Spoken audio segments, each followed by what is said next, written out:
Assalamualaikum warahmatullahi wabarakatuh. Alhamdulillah wassalatu wassalamu ala Rasulillah. Segala puji dan puja kehadirat Allah Subhanahu wa taala, juga salawat dan taslim kepada Nabi besar Muhammad sallallahu alaihi wa ala alihi wa sahbihi wasallam. Semoga hari ini hari yang Allah Subhanahu wa taala berkahi buat kita semua teman-teman sekalian. Allah panjangkan umur kita di atas ketaatan dan juga Allah maafkan dan mengganti semua dosa-dosa kita menjadi pahala. Allahumma amin. Serta Allah juga selamatkan kita dari segala fitnah, dari segala mara bahaya. Dan Allah Subhanahu wa taala menyelamatkan seluruh dunia ini dan khususnya Indonesia dari corona, dan Allah kembalikan kehidupan normal seperti biasa lagi. Dan semoga orang-orang yang telah melalui corona ini dengan ujian mereka sakit, Allah catatkan sebagai tambahan pahala buat mereka. Dan juga semoga saja orang yang meninggal dunia dicatat sebagai syahid. Allahumma amin. Baik, kita akan melanjutkan teman-teman sekalian seperti biasa di hari Kamis, dan kita sudah mulai pertemuan pertama ya di bedah buku ini, yaitu Wanita Muslimah Inilah Surgamu, yang ditulis oleh Syekh Abdullah bin Jarullah Alu Jarullah ya. Syekh Abdullah bin Jarullah Alu Jarullah ya. Dan kita sudah membahas bahasan pertama ya, bagaimana kehidupan Nabi SAW atau petunjuk Nabi SAW dalam menikah dan cara bergaul beliau dengan keluarganya. Kita akan masuk lanjutan bahasan selanjutnya, yaitu masalah adab menikah ya. Itu yang ditulis subjudulnya di sini. Allah Subhanahu wa taala berfirman, beliau mengangkat dalil dalam masalah ini dalam surah Ar-Rum ayat 21. A'udzu billahi minasyaitonir rajim, wa min ayatihi an khalaqa lakum min anfusikum azwajan litaskunu ilaiha wa ja'ala bainakum mawaddatan wa rahmah inna fi dzalika laayatin liqaumin yatafakkarun. Artinya, dan di antara tanda-tanda kekuasaannya Allah ialah Dia menciptakan untukmu istri-istri dari jenismu sendiri, agar kamu cenderung dan merasa tentram kepadanya, dan dijadikanlah di antaramu rasa kasih dan sayang. Sesungguhnya pada yang demikian itu benar-benar terdapat tanda-tanda bagi kaum yang mau berfikir.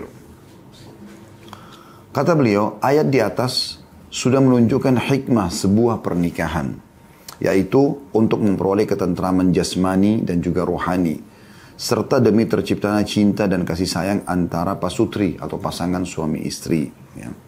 Jadi sampai sini dulu penjelasan tentang masalah umumnya ayat tadi. Saya juga ingin menambahkan teman-teman sekalian tentang apa yang kita bisa ambil dari ayat ini. Mungkin tentu di antara Anda yang hadir acara kita ini sudah lama menikah, sudah sepuh ya. Mungkin Anda mengatakan, untuk apa membahas lagi masalah adab menikah. Sebenarnya teman-teman sekalian, banyak orang subhanallah tidak maksimal dalam meraih pahala dalam rumah tangganya ya. Padahal interaksi suami istri, senyum sesama suami istri, saling bercumbuan ya, bersalaman, memaafkan, memenuhi kebutuhan ya, memuaskan, dan segala macam jenis yang berhubungan dengan kebutuhan interaksi lawan jenis, kayak melihat yang indah, mengucapkan kata-kata rindu, sayang, cinta, segala macam. Kemudian meraba, ya tadi saya bahasakan menyentuh cumbuan, sampai pada tingkat meletakkan kemaluan di kemaluan. Semua itu halal dan bagian daripada ibadah. Saya ulangi lagi, itu semua adalah halal dan bagian daripada ibadah.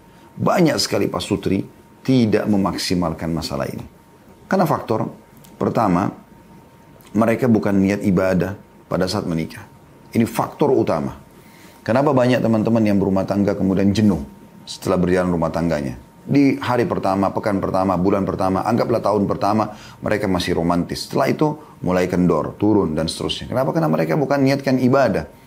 Niatkan hanya sekedar suka saja. Jadi kapan ada satu saja faktor yang membuat rasa suka itu hilang, contoh misalnya kekecewaan yang terjadi karena sikap, karena karakter ya, dari pasangan, sudah cukup membuat kendor cinta itu. Kemudian juga mungkin dia punya tontonan-tontonan yang misalnya si istri punya tontonan melihat laki-laki yang kekar, lebih ganteng, lebih putih, lebih segala macam, atau dia berinteraksi ya, melakukan kemaksiatan kepada Allah Subhanahu wa taala. Karena orang kalau melakukan secara syar'i, dia tidak akan buka pintu itu. Dia buka misalnya pintu kemaksiatan tersebut sehingga dia tonton ini, tonton itu, melihat orang yang lebih, menurut gambaran dia lebih baik daripada pasangannya. Padahal itu cuma semu.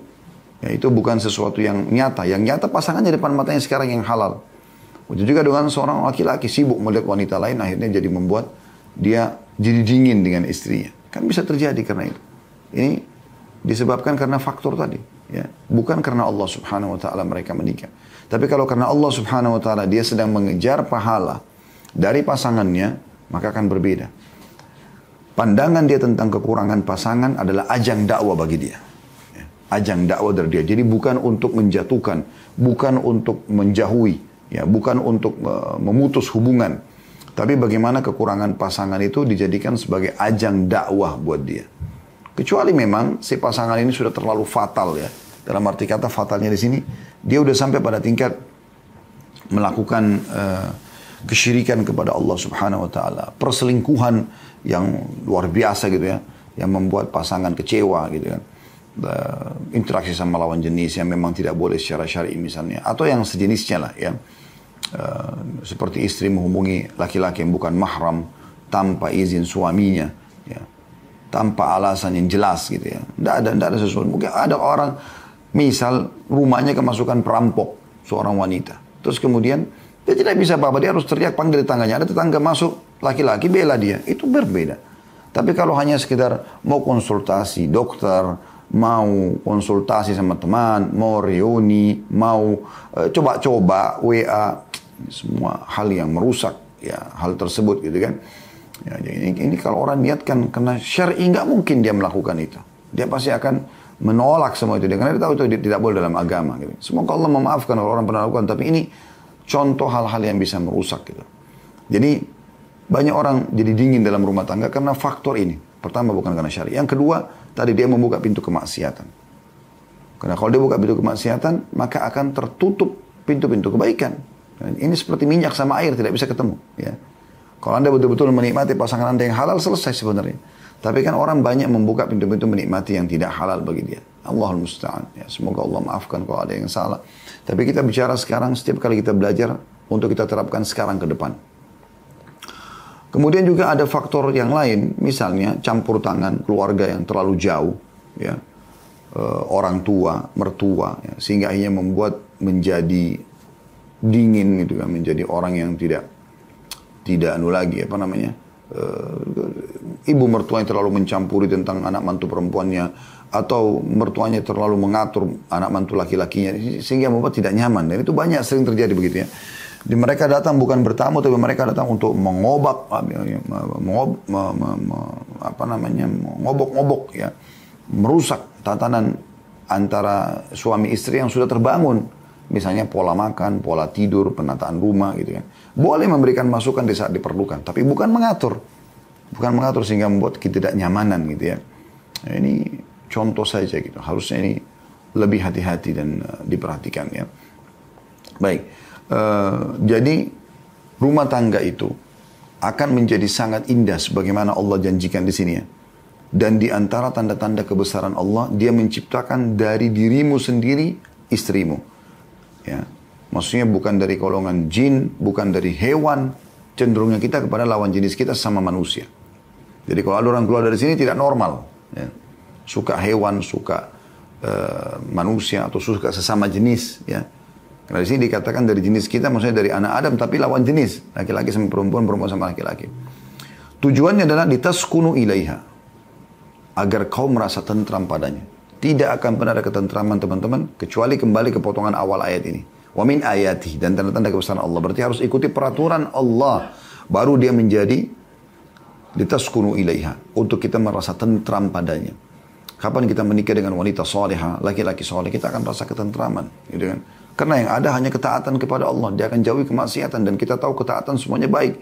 Jujur, amanah, tanggung jawab. Ya, bersedekah, sholat, dan segala macam. Berpuasa, berzikir, berdoa, baca Al-Quran. Dan semua yang dilarang keburukan. Ya, seperti bohong, menipu, ya, selingkuh, dan segala macam hal ini. Ya, seperti itulah. Kemudian, jadi tujuannya itu untuk sakan atau untuk litaskunu ilaiha, untuk merasa tentram pada pasangan, harus wa min ayatihi, dari tanda-tanda kebesaran Allah, maksudnya mengikuti syariat Allah SWT. Wa ja'ala bainakum mawaddatan wa rahmah, plus lagi dijadikan di antara kalian ya rasa kasih dan sayang. Artinya saling mengalah, saling membahagiakan, saling memberi, saling memaafkan gitu ya.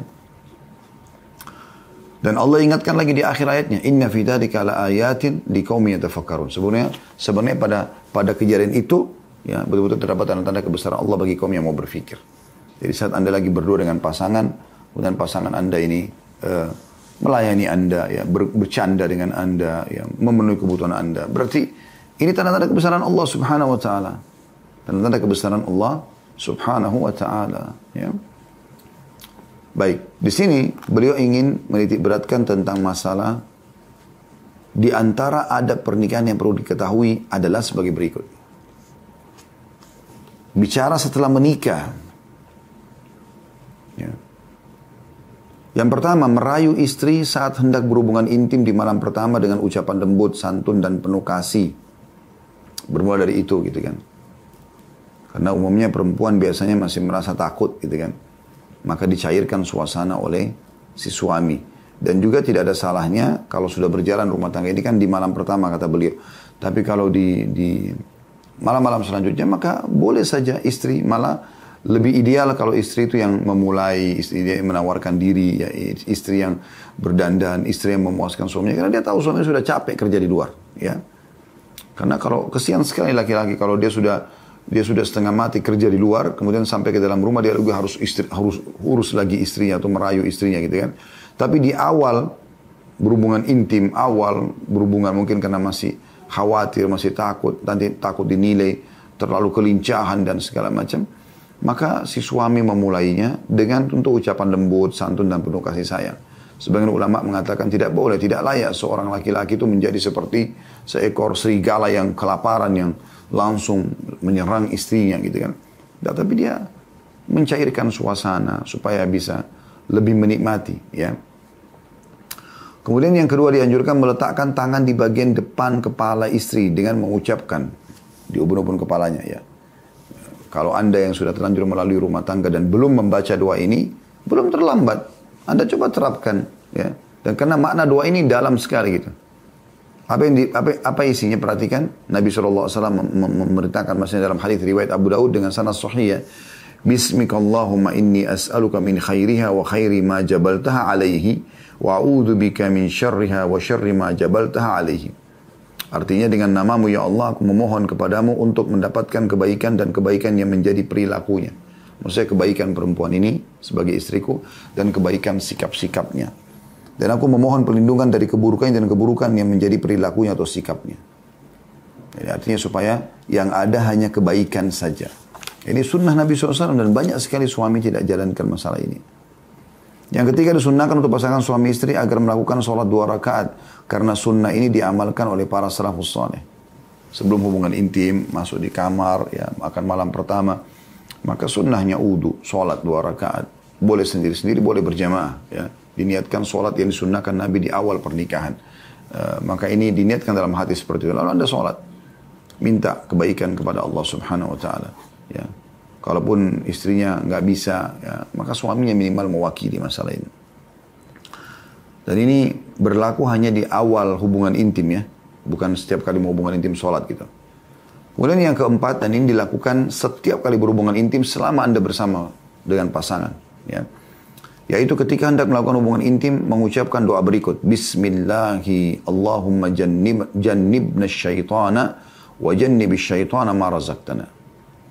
Bismillah dengan nama Allah. Allahumma jannibna syaitan. Ya Allah jauhkanlah kami dari syaitan.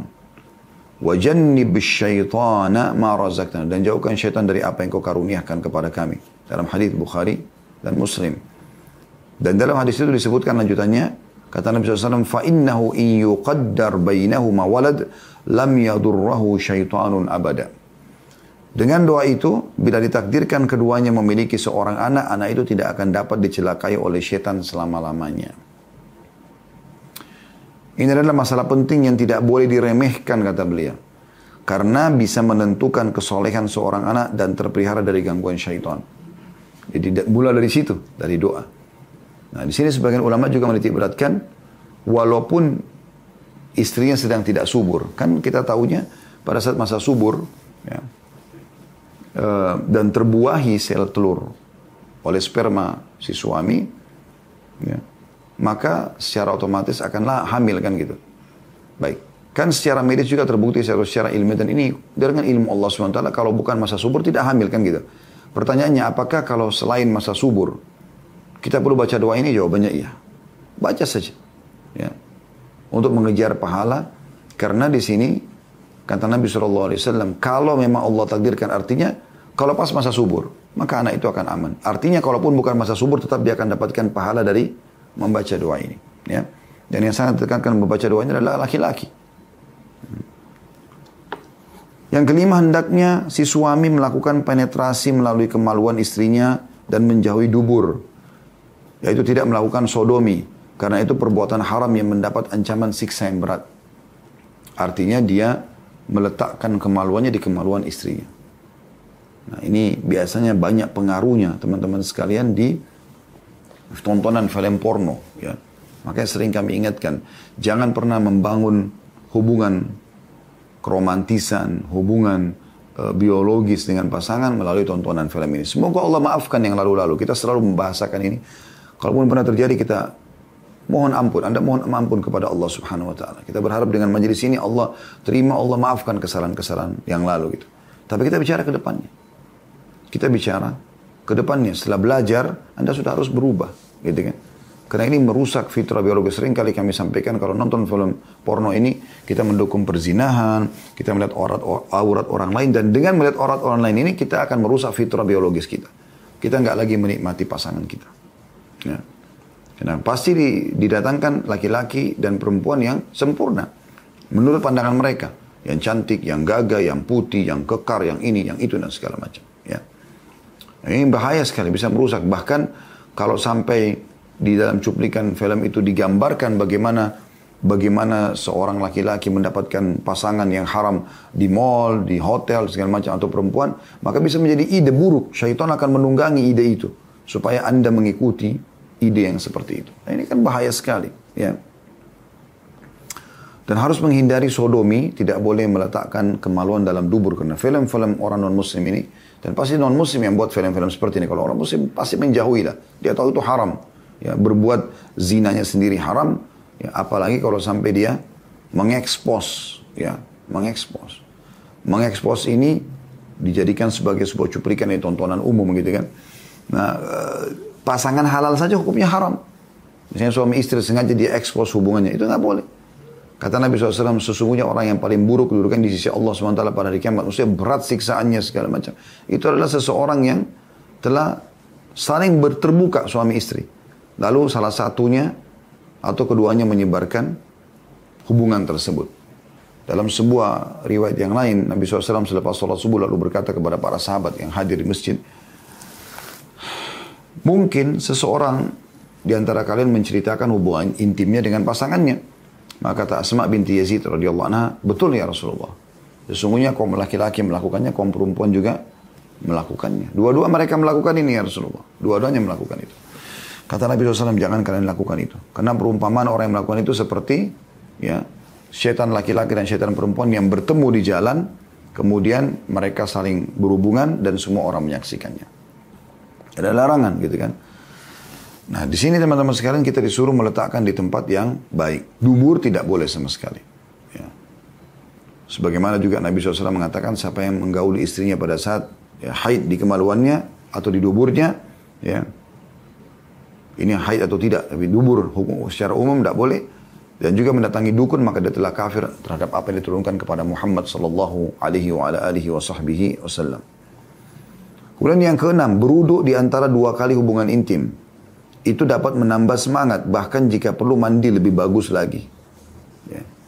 Karena ada hadis Nabi SAW yang berbunyi, siapa yang ingin mengulangi hubungan biologisnya, misalnya Anda sudah selesai berhubungan biologis, Anda melihat masih ada reaksi dari pasangan, ada kemungkinan ingin, atau Anda pun ingin lagi, maka Nabi SAW memberikan solusinya. Yaitu, bagaimana dia berwudu, ya, dia berwudu terlebih dahulu. Suami istri, di sini dikatakan bahkan lebih baik kalau dia ya mandi. Kata Nabi SAW, kalau kalian ingin mengulangi hubungan biologis kalian, maka berwudulah, karena itu akan lebih memotivasi dia. Jadi bagaimana Islam datang menggambarkan itu. Karena memang anggota tubuh yang tersentuh air wudu ini titik-titik yang pekas ya. Kedua telapak tangan, mulut, hidung dibersihkan. Apalagi kita dianjurkan untuk madmadah, kumur-kumur yang maksimal, istinsyak, menghirup air ke dalam hidung dengan kuat, istinthar, mengeluarkan dengan kuat, kemudian membasuh wajah, kemudian membasuh tangan, telapak tangan sampai ke siku, kemudian kepala dan juga kaki. Ini titik-titik yang memang membuat tubuh kita segar kembali. Ya. Selain memang wudu itu akan mendatangkan cahaya yang terang pada hari kiamat, akan menggugurkan dosa-dosa. Sampai kata Nabi SAW, siapapun yang berwudu, maka akan berjatuhan semua dosa-dosanya dari anggota tubuh, dari tangannya, dari mukanya, dari mulutnya, dari kepalanya, dari kakinya. Semua ini bersama dengan tetesan air terakhir. Ya. Ini sudah panjang lebar kami jelaskan di bahasan kitab Sahih Targhib Tarhib di hari Jumat ya. Tentang masalah keutamaan wudu. Anda bisa kembali ke playlist YouTube, insya Allah Anda bisa lihat itu. Kalau Anda mau mandi lebih bagus lagi ya. Makanya jauh lebih segar sehingga Anda ulangin lagi ya. Karena kan biasa orang interaksi biologis ada keringat ya. Dan ada mungkin ini bau-bau yang kurang sedap mungkin dari air liur dan segala macam. Anda mulai lagi sikat gigi yang bersih, pakai mouthwash, Anda mandi yang segar, lalu Anda ulangi lagi, itu hal yang lebih baik ya, dan lebih sesuai dengan syariat. Nah ini kan berlaku baik orang yang baru menikah ataupun sudah menikah. Berapa banyak orang tidak peduli dengan masalah ini. Bahkan subhanallah mungkin salah satu pasangan bersih, rapi, mandi, wangi, yang satu tidak mau, sehingga akhirnya membuat suasana tidak romantis lagi. Ya. Atau malah pasangan yang tadinya bersih akhirnya ikut-ikutan. Pasangan saya aja nggak peduli, sudahlah, nggak usah sikat gigi, nggak usah apa segala macam, udah sekalian bau-bauan gitu. Nah ini kan merusak, ini permainan syaitan sebenarnya, karena akan merusak romantisan itu. Coba lihat apa yang dijual oleh perempuan-perempuan pelacur itu, wa na'udzubillah. Ya, mereka menjual dandanan yang seksi, yang wangi, rayuan kata-kata dan segala macam. Begitu juga dengan laki-laki hidung belang gitu kan, wa na'udzubillah. Makanya kita harus lakukan yang terbaik di sini. Dan jadikan setiap interaksi biologis, setiap kali interaksi, itu adalah kejar pahala maksimal dalam masalah itu dan kejar juga kepuasan maksimal. Jadi bukan hanya begitu saja terjadi gitu. Itu yang dimaksudkan. Yang ketujuh, hendaknya meniatkan pernikahan untuk menjaga kesucian dan memelihara keduanya dari perbuatan yang diharamkan Allah. Karena dengan demikian hubungan intim mereka akan dinilai sebagai sedekah. Sebagaimana sabda Nabi SAW, fi bidi ahadikum sadaqah. Dalam hubungan kelamin yang kalian lakukan juga terdapat sedekah. Hadis riwayat Muslim. Ya. Artinya diniatkan ini pernikahan atau biologis itu secara khususnya. Kalau pernikahan tadi sudah kita bahas.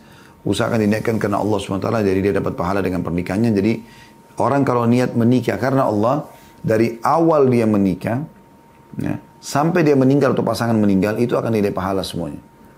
Seperti dia berada di sebuah bahtera, namanya bahtera rumah tangga. Mirip orang kalau puasa. Dari mulai sahur sampai buka puasa, maka dia terhitung ibadah. Nah, dia terhitung ibadah. Dan setiap kali mau berhubungan biologis, dia niatkan karena mau ibadah. Karena Allah dan Rasulnya perintahkan, karena ingin memenuhi kebutuhan pasangan, karena ingin memiliki anak, ini semua adalah hal-hal yang baik. Ya. Karena pernah ditanya kepada Imam Ahmad rahimahullah, bagaimana seorang laki-laki mengatakan, bagaimana kalau kami harus menjalani biologi sementara kepada istri padahal kami lagi tidak mood, lagi kurang nyaman gitu. Maka kata Imam Ahmad, bisa dia dapat pahala. Dengan cara dia niatkan ingin mendapatkan anak, atau dia niatkan ya untuk memberikan haknya si istri yang masih membutuhkan, atau hak pasangan yang masih membutuhkan. Dan juga pernah terjadi dalam sebuah riwayat yang lain ya, kalau seorang wanita datang kepada Aisyah lalu mengatakan, ya Ummul Mukminin, apakah kami berdosa kalau kami menolak untuk melayani suami kami sementara ya, kami lagi tidak mood atau kami lagi marah, lagi jengkel?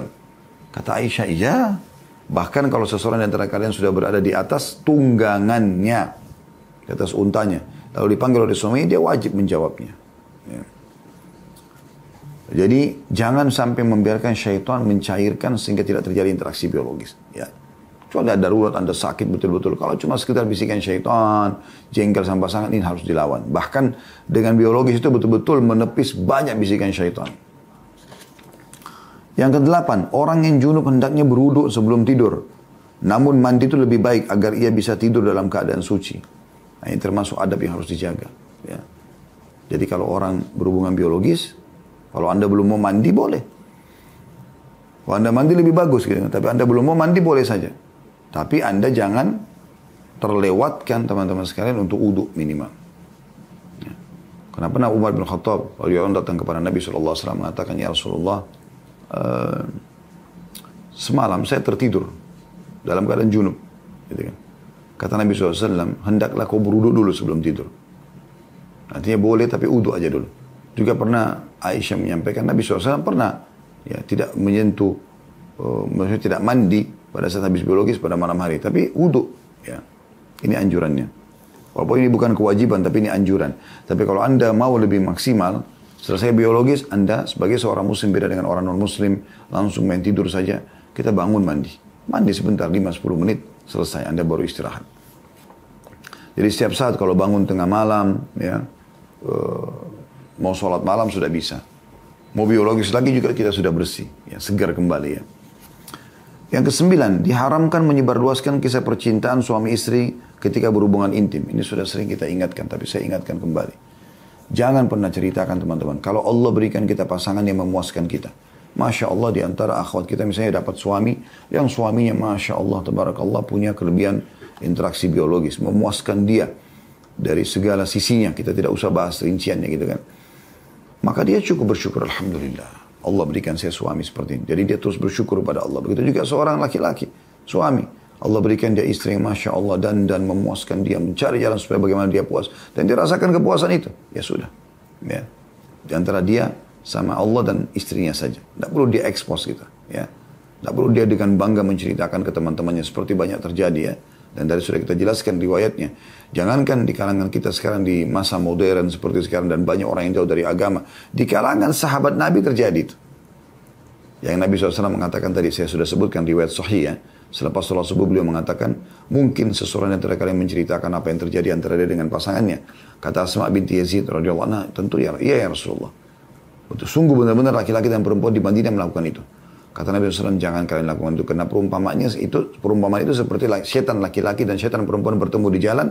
Kemudian mereka saling interaksi biologis sementara semua orang melihatnya. Ya, memang kita dilarang gitu kan. Dan ada efek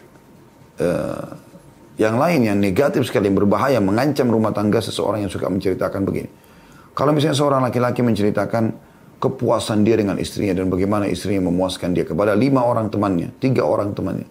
Misal contoh, laki-laki semua. Dan mereka betul-betul mendapatkan gambaran lengkap. Istriku semalam pakai baju ini, dia begini, dia begitu, dia begini, dia begitu, segala macam. Seperti teman-temannya pada lihat istrinya gitu. Ya. Bahkan kadang-kadang mungkin dia tidak malu memperlihatkan ini. Saya sempat foto istri saya ini, saya begini, cantikan, misal contoh. Dia tidak sadar kalau teman-teman yang 3 ini, ya, itu bisa dikuasai oleh syaitan. Istri mereka tidak begitu, maka pastikan dia akan mengganggu istri Anda. Pasti. Juga sebaliknya, seorang wanita dengan bangganya dia ceritakan tentang kelebihan suaminya. Suamiku itu begini, lihat foto suamiku ganteng ya, diperlihatkan sana sini. Apalagi mungkin pada saat dia di rumah, mungkin dia tidak pakai baju atau dia pakai baju kaos yang ketat atau apa. Diperlihatkanlah foto-foto tersebut, akhirnya membuat ya teman-temannya perempuan yang ada di situ membayangkan, dan karena suami mereka tidak begitu, maka mereka akan menggoda suami si pencerita tadi. Itu efek-efeknya. Selain memang dari awal tadi sudah kita jelaskan dosa. Dan itu akan menjadi kedudukan yang buruk di sisi Allah Subhanahu wa taala pada hari kiamat. Makanya dikatakan di poin 9 diharamkan. Yang ke-10, orang yang menikah hendaknya mengadakan walimah atau pesta yang dihadiri banyak orang dengan mengundang para tetangga, kerabat dekat meskipun hanya dengan menyembelih seekor kambing. Bahkan juga dibolehkan mengadakan walimah tanpa menghidangkan daging. Namun diharamkan berlebihan dalam walimah. Misalnya dengan menyembelih dan memasak makanan yang tidak dimakan dan dibuang begitu saja. Ya. Artinya kalau Anda sudah menikah, alhamdulillah. Ya. Sekarang terapkan pada anak-anak. Ya. Misalnya kalau kita mau nikah, memang wajar diiklankan. Tentu semampunya di sini. Karena Nabi SAW berkata kepada Abdurrahman bin Auf radhiyallahu anhu yang sudah menikah, tiba-tiba datang pakaiannya bagus gitu kan, sudah menikah. Nabi SAW tanya, ada apa Abdurrahman nih, perubahan terjadi gitu. Kata Abdurrahman, aku sudah menikah ya Rasulullah dengan seorang wanita Ansar. Kata Nabi SAW, apa yang kau berikan sebagai mahar? Dia bilang, emas seperti biji kurma. Kata Nabi SAW, awlim walau bisyat. Kalau gitu iklankan walaupun hanya dengan seekor kambing. Minimal orang-orang terdekat tahu, oh kalau ini sudah sah suami istri. Ini itu menepis juga syubhat ya. Kalau seandainya orang jalan, nanti dikira, bukan suami istri lagi. Gitu. Atau dicurigai bukan suami istri. Nanti orang jadi gosipin gitu kan.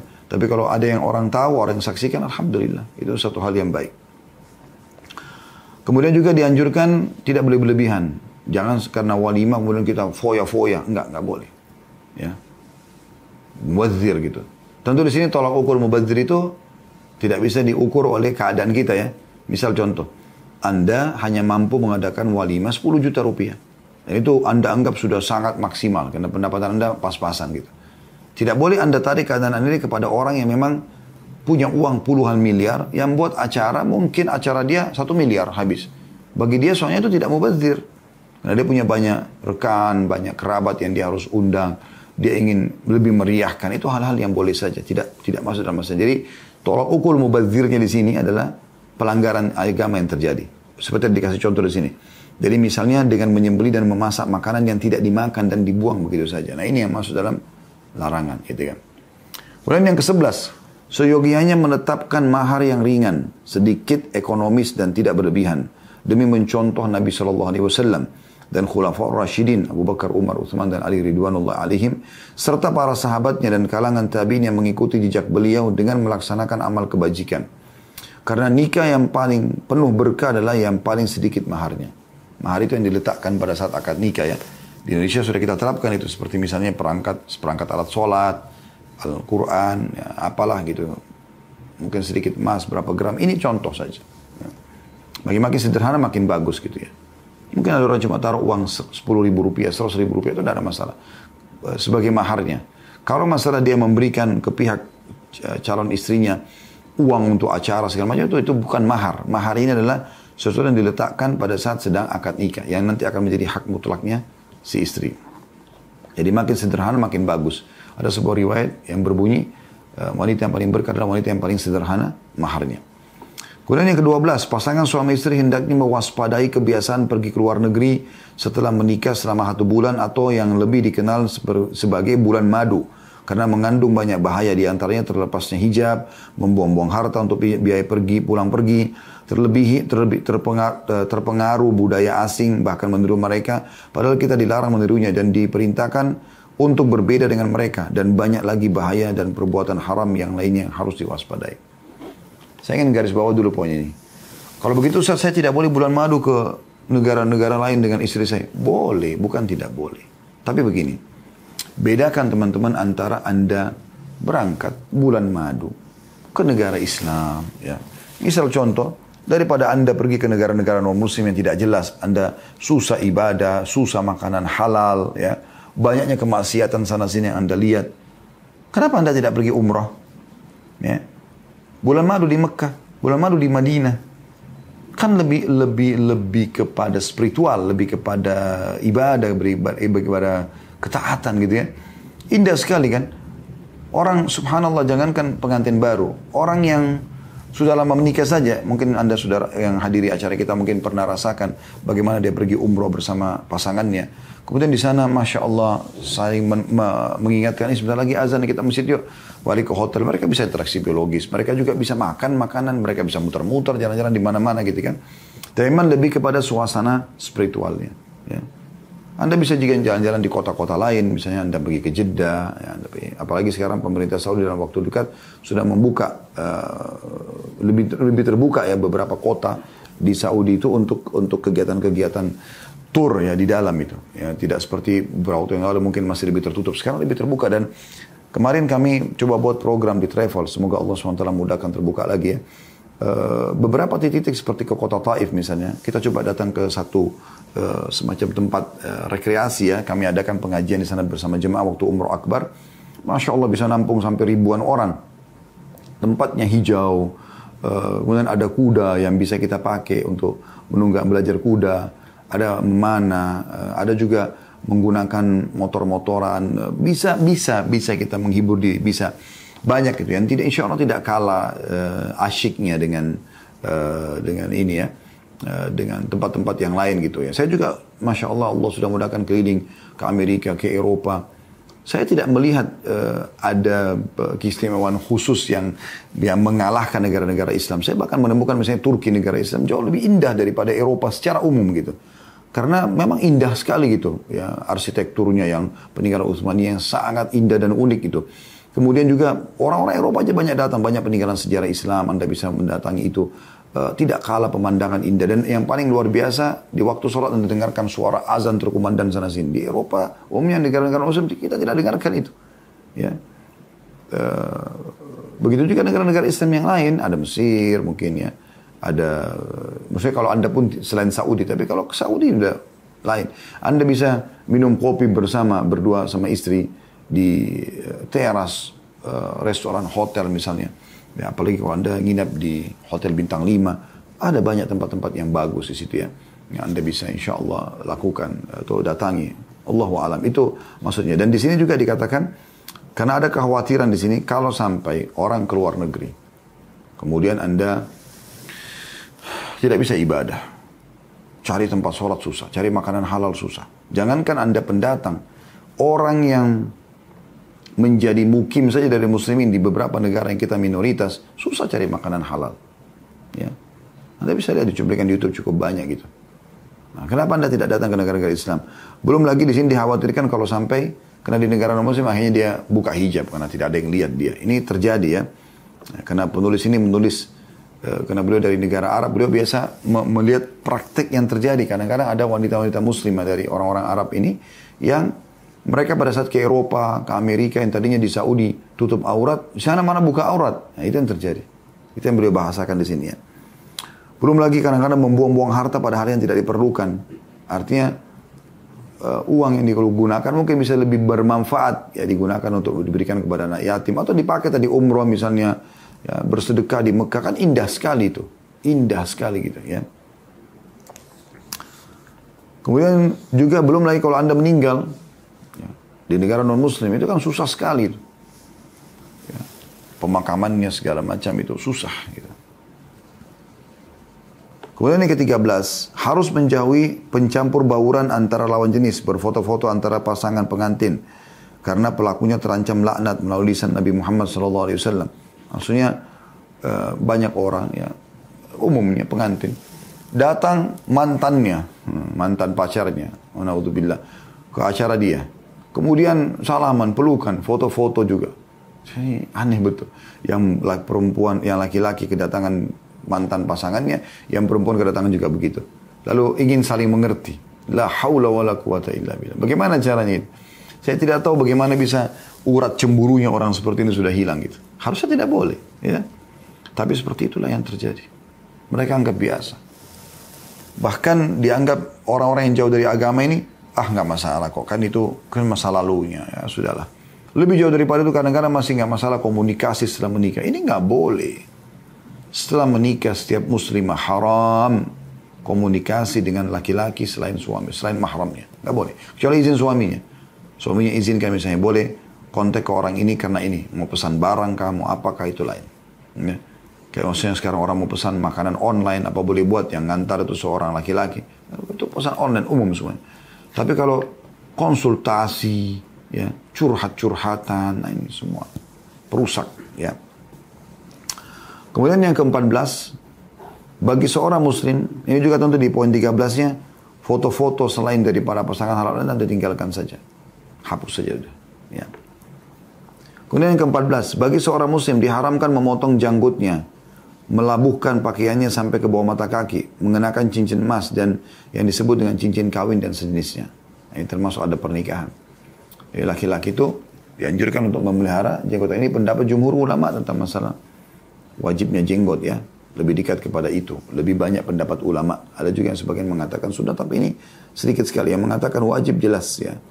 Apalagi Nabi SAW mengatakan, peliharalah jenggot dan cukurlah kumis kalian. Ya. Dan bertolak belakang dengan orang-orang musyrikin atau orang-orang majus ya. Begitu juga masalah isbal ya, mengulurkan celana ataupun gamis sampai di bawah mata kaki. Ini sudah jelas hadisnya ya. Karena Nabi SAW, siapa yang menarik ya, atau termasuk salah satu dari 3 orang yang berat sisanya hari kiamat dan Allah tidak akan lihat mereka adalah orang musbil, orang yang menggunakan atau mengulurkan laki-laki ya, pakaian dia di bawah mata kakinya. Jadi ini sudah pernah kami jelaskan di bedah buku dosa-dosa besar yang tulis oleh Imam Adz-Dzahabi rahimahullah. Dan bagaimana ada yang berhujjah mengatakan itu kan kalau sombong Ustaz. Enggak, ada hadis yang menyebutkan bukan masalah sombong ya. Jadi tidak harus sombong. Kalau sombong itu lebih berat lagi. Dia dapat dosa sombongnya gitu. Dan kata Nabi SAW, angkatlah bajumu. Itu akan lebih suci bagimu dan lebih bertakwa kepada Tuhanmu. Ya. Nah, itu dianjurkan. Kemudian juga sama banyak orang yang laki-laki yang tidak faham agama, atau kadang-kadang faham pun dia pura-pura tidak tahu. Itu memakai cincin emas bagi laki-laki. Hukumnya haram. Nabi SAW pernah mengangkat cincin emas, emas ya, di tangan kanannya dan sutra tangan kiri beliau, lalu beliau mengatakan, sesungguhnya dua benda ini haram bagi laki-laki umatku. Dalam riwayat lain, riwayat Tirmidzi, dan halal bagi wanita umatku. Tidak boleh. Walaupun cincin kawin, kita tidak perlu. Jangan semua apa yang diambil dari orang-orang non-muslim kita jadikan sebagai pegangan, teman-teman. Mereka pakai cincin kawin itu karena ada alasan gitu kan. Mereka mau jadikan itu sebagai bukti kalau mereka sudah menikah dan supaya tidak diganggu. Jadi kalau orang mau pacaran, mau apa, tinggal lihatin jarinya, ada cincinnya nggak? Kalau cincinnya berarti dia sudah punya pasangan, gitu kan? Kalau kita dalam Islam tidak perlu itu, kita ada malaikat yang mengawasi kita, kita ada keimanan. Bukan cincin emas yang jadi penahan kita untuk melakukan perselingkuhan atau perzinahan. Ini hukumnya haram bagi laki-laki. Kalau Anda menghadiahkan bagi istri cincin emas itu lain, itu buat istri, tapi kalau untuk laki-laki nggak boleh. Yang ke-15, dilarang mengkhususkan orang-orang kaya dalam undangan walimah tanpa menyertakan orang-orang miskin. Nah, ini termasuk adab yang perlu diperhatikan dalam pernikahan ya. Karena Nabi SAW bersabda dalam hadis Bukhari Muslim, "Syarru ta'ami ta'amul walimati yud'a lahal agniya'u wa yutrakul fuqara." Makanan yang paling buruk adalah makanan dalam walimah yang hanya dikhususkan untuk orang-orang kaya tanpa menyertakan kaum miskin. Kata beliau, menghadiri undangan walimah hukumnya wajib, meski sedang puasa. Bila mau, ia bisa membatalkan puasanya, tentu kalau puasa sunnah ya. Bila mau, ia bisa memberikan doa saja, lalu meninggalkan walimah. Menghadiri walimah yang wajib disyaratkan bila tidak mengandung kemungkaran yang tidak mungkin dicegah atau dihilangkan. Seseorang juga bisa datang ke walimah semacam itu ya, dan mencegah kemungkaran yang ada. Jadi Anda perhatikan, yang undang walimah ini siapa? Gitu. Si fulan misalnya. Orang ini kita tahu memang jauh dari kemaksiatan. Walimahnya walimah syar'i misalnya. Oke, kita hadir. Kalaupun misalnya teman-teman sekalian diundang oleh kerabat, diundang oleh teman-teman, dan memang ini kita tahu ada kemaksiatan, maka kita cukup datang di akad nikah saja. Umumnya di akad nikah itu insya Allah tidak ada pelanggaran-pelanggaran agama ya. Setelah akad nikah Anda pulang, Anda tidak perlu berlama-lama di situ. Ya. Ini bagian yang perlu diperhatikan, ya, karena tidak boleh sembarangan dalam masalah-masalah seperti ini ya. Atau memang dia datang, dia bisa menasehati. Itu juga boleh. Kemudian yang ke-16 teman-teman sekalian dalam masalah adab ini, yaitu disyariatkan mengumumkan pernikahan dan menabur rebana, namun khusus bagi wanita, tanpa disertai nyanyian atau dalam kurung kecuali nasyid. Ada sebagian ulama mengatakan boleh nasyid ya. Dan tanpa menggunakan pengeras suara. Jadi untuk para wanita saja. Laki-laki tidak perlu menggunakan yang seperti ini. Kemudian yang ke-17, disunnahkan mendoakan kedua mempelai. Kita yang hadir doakan.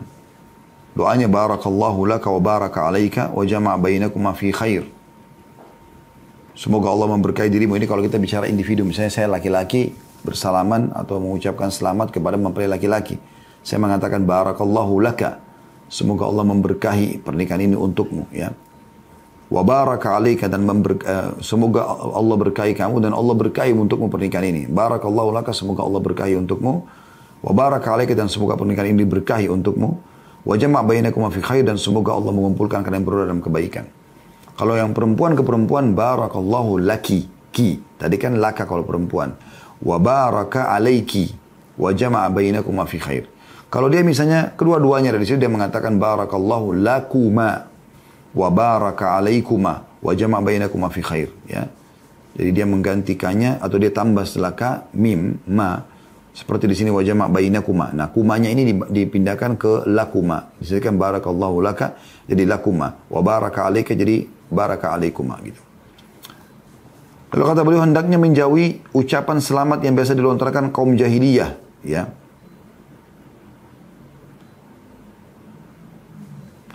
Seperti misalnya ucapan dalam bahasa Arab ya, birrifa'i wal banin, semoga rukun dan banyak anak.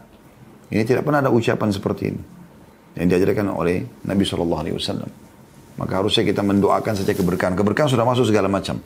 Ya, artinya semoga berkatnya semua pasanganmu ini mencukupi kamu. Udah. Kau dapat keturunan juga yang cukup untukmu.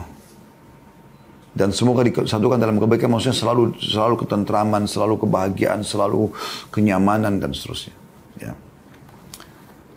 Yang ke-18, seorang suami tidak boleh melakukan hubungan intim dengan istrinya saat haid dan nifas karena pelakunya dilaknat. Jika seorang terlanjur melakukannya, hendaklah ia memohon ampun dan bertobat pada Allah dari perbuatan tersebut. Maksudnya meletakkan kemaluan di dalam kemaluan. Tetapi kalau istimta' atau menikmati pasangan, boleh. Ya, seperti pernah ditanyakan kepada Nabi SAW, ya Rasulullah, seorang laki-laki mengatakan, apa yang boleh seseorang di antara kami lakukan pada saat istrinya sedang haid?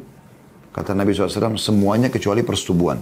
Dan Aisyah juga radhiyallahu anha mengatakan, kalau Nabi SAW ingin menggauli seseorang di antara kami, ya, ingin menggauli seseorang di antara kami, sementara kami sedang haid, maka beliau suruh mengeraskan kain di tempat keluarnya haid, lalu beliau menggauli kami.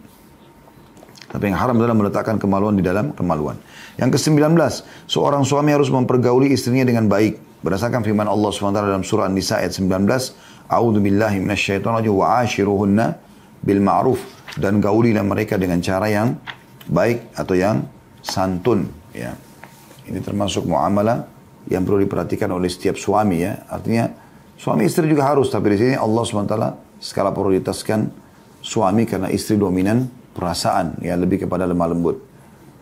Yang ke-20, masing-masing harus saling memahami dan saling memberi nasihat agar taat kepada Allah dan Rasulnya, agar mereka selalu konsekuen menjalankan hak dan kewajibannya terhadap pasangannya, terutama untuk kaum wanita. Hendaknya mereka mentaati perintah suami dan kebaikan sebatas dalam kebaikan. Mentaati perintah suami dalam kebaikan sebatas kemampuan.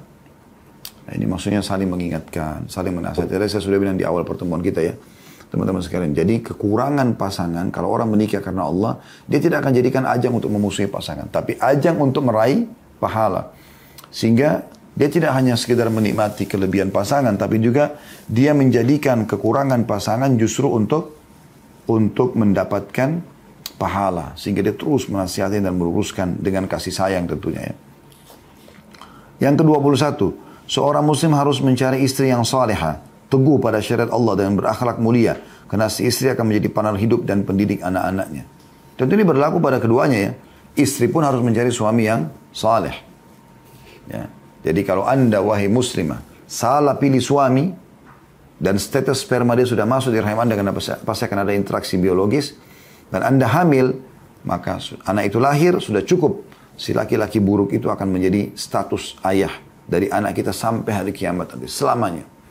Begitu juga anda laki-laki, kalau anda salah pilih wanita, status sperma anda yang masuk ke rahimnya, maka kemudian dia hamil dan dia melahirkan anak, sudah cukup akan membuat, ya, si perempuan buruk itu menjadi status ibu anak anda selamanya. Hati-hati sekali dalam masalah ini, ya. Makanya Nabi SAW mengingatkan, hati-hatilah, pilihlah tempat kalian meletakkan bibit kalian. Yang ke-22, kalau sudah terlanjur anda tinggal berdoa kepada Allah SWT, semoga Allah berikan hidayah pasangan, ya. Yang ke-22, seorang muslimah harus memilih suami yang saleh, teguh pada ajaran agama serta berakhlak mulia. Seorang suami seperti itu, bila ia mencintai istrinya, ia akan memuliakan. Jika ia membencinya, ia tidak akan membuat zalim padanya. Jadi dua-dua, poin 21 adalah seorang suami cari istri yang saleh. Poin ke-22, muslimah, wanita mencari laki-laki yang saleh. Sudah kita jelaskan tadi, ya. Karena laki-laki mukmin itu, kalau dia cinta dengan tulus, kalau tidak, maka dia tidak akan menzaliminya. Dia lepas baik-baik, dia juga akan tetap, ya, tidak menyakiti perasaannya kalaupun dia tidak mencintai dan memberikan haknya. Ke-23, seorang pemuda muslim yang saleh hendaknya selalu melakukan atau memohon kepada Allah agar dikarunia kepadanya istri salihah. Dengan demikian juga halnya dengan wanita salihah, hendaknya selalu memohon kepada Allah agar menganugerahkan kepadanya suami yang saleh. Karena Allah Subhanahu wa taala berfirman, qala rabbukum ud'uni astajib lakum, dan Rabb berfirman, berdoalah kepadaku, niscaya aku akan perkenankan bagimu. Surah Al-Mu'min ayat 60. Jadi enggak boleh teman-teman kita lihat laki-laki tampan di TV, di sinetron, di film. Oh ini orang Turki, oh ini orang Barat, oh ini orang ini. Oh ini gagah ya, semoga aku dapat suami seperti itu. Loh kok aneh? Anda cuma lihat secara paras wajah saja? Ini aneh. Anda akan kecewa nanti pada saat dia sibuk selingkuh sana sini. Ya. Begitu juga banyak laki-laki berdoa melihat wanita cantik, oh mudah-mudahan istriku seperti ini. Kenapa seperti itu? Jangan. Kalau ukurnya bukan kecantikannya, Kita minta kepada Allah biar Allah memberikan kepada kita pasangan yang saleh dan salihah. Poin terakhir teman-teman adalah poin ke-24. Masing-masing pasutri hendaknya memohon kepada Allah SWT agar dikaruniai atau dianugerahi anak yang saleh. Jadi bukan cuma anak. Seperti misalnya dalam surah Imran ayat 38 disebutkan, A'udzubillahi minasyaitonirrajim, qala rabbi habli min ladunka dzurriyyatan thayyibah innaka sami'ud du'a. Ya Rabb, berilah aku dari sisi engkau seorang anak yang baik, ya. Sesungguhnya engkau maha pendengar doa. Juga dalam surah Saffat ayat 100, Rabbi habli minas salihin. Ya Rabb, wahai Tuhanku penciptaku, berikanlah kepadaku keturunan yang saleh. Karena keturunan yang saleh dan saleh itu baik. Kalau diperintahkan dia patuh, ya, tanpa kita suruh dia sudah ibadah kepada Allah Subhanahu wa taala, kita masukkan sekolah agama, dia mau dengar, bakti sama orang tuanya. Dan juga jangan lupa selalu baca surah Al-Furqan ayat 74, ini doa. Anda sudah menikah atau belum menikah, jangan luput selalu doa ini. Yaitu bunyinya, walladzina yaquluna rabbana hab lana min azwajina wa dhurriyyatina qurrata a'yunin waj'alna lil muttaqina imama. Dan orang-orang yang berkata, ya Rabb kami, anugerahkanlah kepada kami istri kami dan keturunan kami sebagai penyenang hati kami, ya. Dan jadikanlah kami imam orang-orang yang bertakwa. Jadi kita minta agar istri anak kita, atau kalau perempuan membaca ini, berarti untuk suami dan anak-anaknya semuanya yang suka menyejukkan hati karena selalu baik, santun, ramah, saleh dan saleh. Kemudian juga tentang masalah minta anak, seperti kasus Nabi Zakaria alaihissalam di surah Al-Anbiya ayat 89 yang berbunyi, A'udzubillahi minasyaitonirrajim wa Zakaria idh nada rabbahu rabbi la tadharni fardan wa anta khairul warithin. Dan ingatlah kita Zakaria, mesti pelajarilah. Tak kala ia menyeru Rabbnya, ya Rabbku, janganlah engkau membiarkan aku hidup seorang diri dan engkau lah waris yang paling baik. Maka ini beliau sebutkan kurang lebih 24 adab pernikahan. Dan insya Allah kita akan lanjutkan pertemuan akan datang nanti dengan berbagai keuntungan menikah di halaman 26 ya.